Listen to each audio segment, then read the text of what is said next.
कैसा हो अगर सूरज इतना खतरनाक हो जाए कि धरती का कोर ही पिघलने लगे, पूरी दुनिया खत्म होने वाली हो, सभी देश मिलकर इस सच्चाई को छुपाएं, केवल अमीर लोगों को बचाने का प्लान बनाया जाए। कुछ ऐसी ही है हमारी आज की कहानी। 2009 में सूरज के वातावरण में असामान्य रूप से शक्तिशाली फ्लेयर्स हो रहे थे। इसे डॉक्टर हेल्मस्ले नोटिस करते हैं, जो चीजों पर चर्चा करने के लिए इंडिया में एस्ट्रोफिजिसिस्ट सतनाम के पास जाते हैं। साथ मिलकर वो लोग एक कॉपर माइन में जाते हैं, जहाँ वो एक एलिवेटर का इस्तेमाल करते हैं जो उन्हें 11,000 फीट जमीन के नीचे ले जाता है। माइन की लैब में सतनाम हेल्मस्ले को दिखाते हैं कि मौजूदा सोलर फ्लेयर्स इतिहास में सबसे बड़े हैं और धरती के कोर को गर्म कर रहे हैं, जिसे वो उबलते हुए भूजल से भरा एक टैंक खोलकर साबित करते हैं। ग्लोबल कैटास्ट्रॉफी के डर से हेल्मस्ले तुरंत यूएसए वापस पहुंचते हैं, एक अहम गाला को रोककर, और प्रेसिडेंशियल एडमिनिस्ट्रेशन के हेड एनह्यूजर को इशू रिपोर्ट करते हैं। 6 महीने बाद 2010 में यूएस प्रेसिडेंट विल्सन जी 8 समिट को आने वाली दुनिया के अंत के बारे में बताते हैं। ये जानकारी आम जनता तक नहीं पहुंचती, मगर दुनिया के सबसे शक्तिशाली लोग प्लान बनाना शुरू कर देते हैं। तिब्बती घाटी में वो लोग चुने हुए एलीट लोगों के लिए बड़े आर्क शिप बनाना शुरू करते हैं, मगर लोकल लोगों को बताते हैं कि वो एक डैम बना रहे हैं। वो उन लोगों को रीलोकेट कर देते हैं जो काम नहीं कर सकते, और केवल खास स्किल्स वाले लोगों को ही रहने दिया जाता है। 2011 में आर्क टिकट एलीट लोगों को 1 बिलियन यूरो में बेचे जा रहे होते हैं। लूव्र में विल्सन की बेटी लॉरा म्यूजियम डायरेक्टर से मिलती है ताकि मोनालिसा को एक नकली के साथ रिप्लेस किया जाए और उसे कट्टरपंथियों से बचाया जाए। अब 2012 में आम जनता को अभी भी सच्चाई नहीं पता, मगर न्यूज कास्ट माया कैलेंडर के बारे में बात करना शुरू कर देते हैं और कैसे बहुत सारे लोग मानते हैं कि दुनिया का अंत आ रहा है, इस हद तक कि वो लोग ग्रुप्स में खुद को खत्म कर रहे हैं। कैलिफोर्निया की सड़कों पर दरारें दिखाई दे रही हैं, मगर कोई भी उन्हें सीरियसली नहीं लेता, उन्हें मिनी क्वेक पर ब्लेम करते हुए। हार्बर पर एक क्रूज के पैसेंजर्स अलार्म हो जाते हैं जब शिप पानी में थोड़ा डूब जाता है। बाद में शाम को लॉरा को लूव्र के डायरेक्टर का कॉल आता है, जो उसे बताते हैं कि उन्हें आर्ट मूव करने की वजह के बारे में झूठ बोला गया है और वो एक प्रेस कॉन्फ्रेंस में सभी को सच्चाई बताएंगे। इससे ज्यादा कहने से पहले उनकी कार अचानक से ब्लास्ट हो जाती है और उन्हें मार डालती है। व्हाइट हाउस में हेल्मस्ले और एनह्यूजर विल्सन को बताते हैं कि उनकी कैलकुलेशंस गलत थी और दुनिया का अंत उनकी उम्मीद से ज्यादा तेजी से आ रहा है। लॉरा उन्हें इंटरप्ट करती है, जो ये जानना चाहती है कि वो जिस ऑर्गेनाइजेशन के लिए काम करती है वो एक धोखा क्यों है। विल्सन के पास कोई और चॉइस नहीं होती और वो उसे सच्चाई बता देते हैं। वहीं जैक्सन अपने बच्चों को एक फैमिली ट्रिप पर येलोस्टोन ले जाता है। वो लोग ढेर सारे हेलीकॉप्टर्स को उड़ते हुए देखकर हैरान होते हैं और लेक एरिया को फेंस कर दिया गया था, मगर वो वार्निंग साइंस को इग्नोर करके उस पर चढ़ जाते हैं। जब वो लेक पर पहुंचते हैं तो शॉक्ड रह जाते हैं ये देखकर कि वो सूख गई है और उसके आसपास मरे हुए जानवर पड़े हैं, जबकि चार्ली नाम का एक अजीब आदमी चुपके से उन्हें जंगल से देख रहा होता है। मिलिट्री पहुंच जाती है और फैमिली को अपने बेस पर ले जाती है। हेल्मस्ले जैक्सन को बताते हैं कि वो जियोलॉजिस्ट हैं जो इन्वेस्टिगेट कर रहे हैं कि लेक का क्या हुआ और वो एरिया अनस्टेबल है, इसलिए जैक्सन को बच्चों को ले जाना चाहिए। फैमिली के जाने के बाद हेल्मस्ले सतनाम को कॉल करते हैं, जो उन्हें बताते हैं कि उन्हें माइन को सील करना पड़ा और वो दूसरे देशों से भी ऐसा ही डेटा रिसीव कर रहे हैं। धरती की क्रस्ट अनस्टेबल होनी शुरू हो गई है, इसलिए इवैक्यूएशन शुरू करनी होगी। जैक्सन और उसके बच्चे एक कैंपिंग एरिया में जाते हैं और चार्ली उन्हें कॉर्नर कर लेता है, जो जानना चाहता है कि साइंटिस्ट्स क्या कहते हैं, और जवाब सुनकर हंसता है जैसे वो पहले से जानता हो कि ये झूठ है। शाम को जैक्सन नोटिस करता है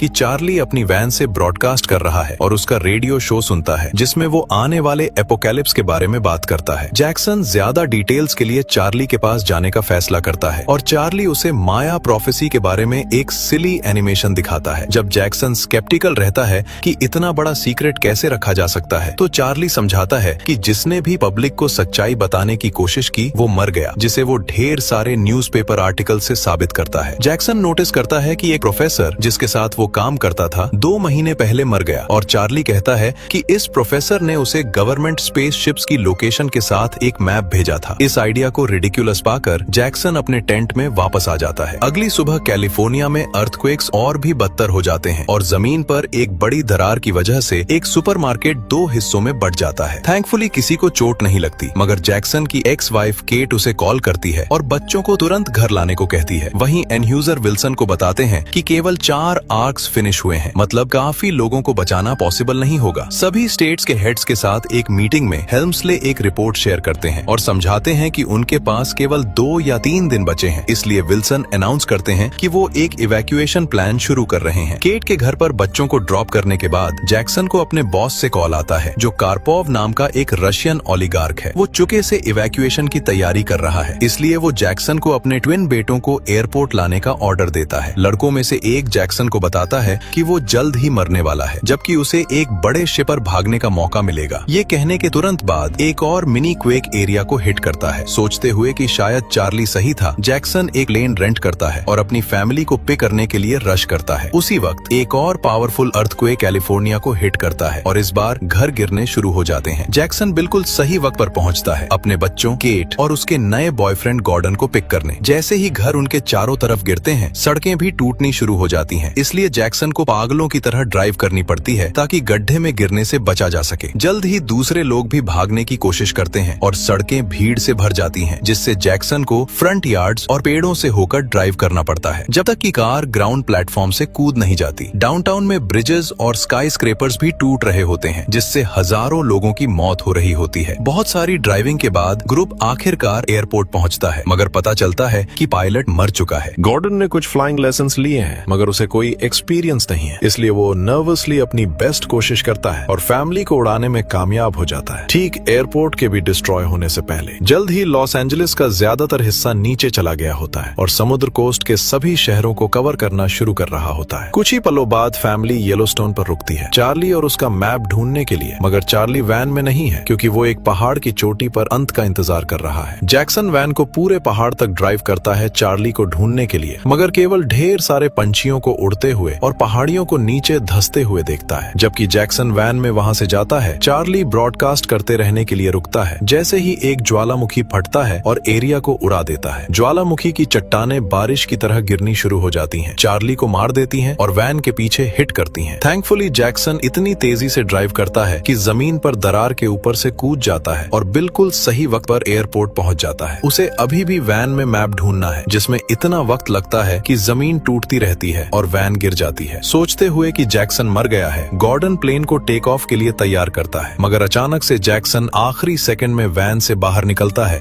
और केट का हाथ पकड़ने के लिए दौड़ता है। एक बार जब वो सेफ हो जाता है तो प्लेन आखिरकार टेक ऑफ कर लेता है और एरिया को छोड़ देता है, इससे पहले कि उन्हें इरप्शन पकड़ ले। फिर जैक्सन मैप चेक करता है और नोटिस करता है कि उन्हें चाइना जाना है, इसलिए उन्हें एक बेहतर प्लेन की जरूरत होगी। शाम को एनह्यूजर और हेल्म्सले पूरी दुनिया में हो रहे नेचुरल डिजास्टर्स की रिपोर्ट्स देखते हैं। अहम लैंडमार्क्स डिस्ट्रॉय हो रहे होते हैं, लाखों लोग मर रहे होते हैं और सभी लोग उम्मीद की किरणें खो रहे होते हैं। हेल्म्सले सोचते हैं कि आम जनता को सच्चाई बताने का वक्त आ गया है, मगर एनह्यूजर मना कर देते हैं जब तक चुने हुए लोग आर्क्स पर नहीं चढ़ जाते, दावा करते हुए कि ये सर्वाइवल के लिए है। फिर वो लोग विल्सन को बताते हैं कि जाने का वक्त आ गया है, मगर विल्सन ने रहने और अपने लोगों के साथ नीचे जाने का फैसला किया है। एनह्यूजर कमांड संभाल लेते हैं, हेल्म्सले के विरोध को इग्नोर करते हुए, और प्लेन उनके और लॉरा के साथ छोड़ देता है, जिसे अपने पिता से गुड बाय कहने के लिए एक आखिरी कॉल आता है। इसके बाद विल्सन आखिरकार एक पब्लिक अनाउंसमेंट करते हैं दुनिया को सच्चाई बताने के लिए। वहीं जैक्सन का ग्रुप लास वेगस के एयरपोर्ट पर पहुंच चुका होता है, जहां कार्पो भी इंतजार कर रहा है क्योंकि सभी फ्लाइट्स कैंसिल हो चुकी हैं। वो अपने ट्विन बेटों, अपनी गर्लफ्रेंड तमारा और यहाँ तक कि उसके डॉग को भी लाया है। जैक्सन कार्पो से अपनी फैमिली को ले जाने की भीख मांगता है, मगर कार्पो पहले उसे इग्नोर करता है। मगर जब उसका पायलट साशा आखिरकार एक प्लेन ढूंढ लेता है जिसे वो इस्तेमाल कर सकते हैं, वो समझाता है कि उसे एक को पायलट की जरूरत होगी और जैक्सन की फैमिली गॉर्डन को ऑफर करती है। कार्पो उन सभी को ले जाने के लिए मान जाता है और वो लोग एक बड़े प्लेन पर चढ़ने के लिए दौड़ते हैं जो कारों को कैरी कर रहा है। एयर ट्रैफिक कंट्रोल उन्हें बताता है कि उन्हें उड़ने की परमिशन नहीं है, मगर साशा और गॉर्डन मिलकर काम करते हैं और टेक ऑफ करने में कामयाब हो जाते हैं, ढेर सारी गिरती बिल्डिंग्स को डॉज करते हुए और केवल एक टावर की चोटी को हिट करते हुए, इससे पहले कि वो चाइना की तरफ बढ़े। कुछ ही पलों बाद जब वो हवाई के ऊपर से उड़ते हैं तो वो ये देखकर डिस्टर्ब हो जाते हैं कि वो पूरी तरह लावा से कवर है और वहाँ लगभग कोई बिल्डिंग खड़ी नहीं बची है। तिब्बत में एक बुद्धिस्ट मॉन्क नीमा को अपने भाई से एक लेटर मिलता है जो आर्क्स के साथ काम करता है और उसने सच्चाई शेयर की है। अपने मास्टर से परमिशन लेने के बाद नीमा पहाड़ छोड़ देता है और अपने दादा दादी को पिक करने जाता है। वॉशिंगटन डीसी में ज्वालामुखी की राख गिरना बंद नहीं होती, इसलिए विल्सन व्हाइट हाउस को शेल्टर ढूंढ रहे लोगों के लिए खोल देते हैं। जब एक छोटी लड़की अपने डैड को ढूंढ रही होती है तो विल्सन उसकी मदद करने का फैसला करते हैं और बाहर पैरामेडिक से पूछते हैं, मगर अचानक से एक अर्थक्वेक एरिया को हिट करता है और वॉशिंगटन मॉन्यूमेंट को गिरा देता है। वेटिकन में लोग एक स्पेशल मास के लिए प्रार्थना के लिए इकट्ठे होते हैं, मगर एक अर्थक्वेक से इंटरप्ट हो जाते हैं, बिल्डिंग गिर जाती है और लाखों लोग मार दिए जाते हैं। उसी वक्त एक रिपोर्ट आती है कि पूरी दुनिया में सुनामी बन रही है। समुद्र के बीच बीच में एक क्रूज शिप तेज लहरों से पलट जाता है और वर्कर्स कुछ नहीं कर सकते, बस अपनी किस्मत को एक्सेप्ट कर लेते हैं। वॉशिंगटन डीसी में विल्सन सैकड़ों लाशों के बीच राख में कवर होकर उठते हैं, मगर केवल एक सुनामी को एरिया को कवर करते हुए और अर्थक्वेक से बचे किसी भी सर्वाइवर को मारते हुए देखते हैं, खुद विल्सन को भी। वहीं हेल्मस्ले को पता चलता है कि आर्क्स वाला बेस भी